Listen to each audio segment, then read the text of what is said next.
Hi, my name is Reese, and this is my media review speech 2. Here's my note card. Every once in a while, a TV show comes along that doesn't just entertain you, but stays with you for many years. For me, and many other people, that show is Avatar: The Last Airbender. This is a show that has wonderful character design, clever writing, and incredible character growth. And it all comes together to create a show that stays with you long after you watch it. I've seen this show many times since the first time I watched it 18-something years ago. It's that good of a show. Now, let's get into 3 reasons why this is such a good show. Avatar: The Last Airbender models unconditional love, it models character redemption, and it models staying true to your values and doing the right thing.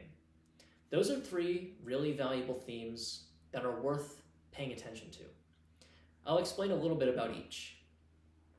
Zuko is an antagonist in the show who is one of the most disliked characters in the show because of how abrasive he is.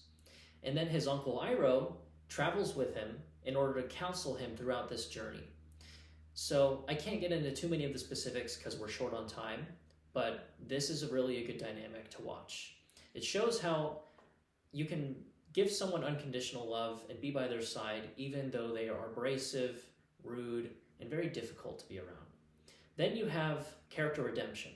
So Zuko, probably the most disliked character in the show, goes on to become one of the most liked characters in the show because of his character growth. He goes from being abrasive and rude to being grounded and mature and very skillful towards the end of the show. That's very satisfying to watch because you don't see a lot of that in modern TV. You just see a lot of drama, but I don't feel like you see a lot of growth. Then you have my final favorite theme, staying true to your values. So the main character in the show, he's Avatar Aang, and he comes from a nation that is known for being peaceful and abhorring conflict. That is the Air Nation. So Aang is tasked with saving the world and defeating the Fire Lord. However, Aang doesn't like conflict, so he has to come up with his own way to solve this issue if he doesn't want to kill the Fire Lord. And so watching how Aang solves issues while staying true to his values is very exciting and cool to watch because you don't really see a lot of that, I feel like, in modern TV. So this show, if you haven't seen it, is really worth your time. You'll be glad you watched it.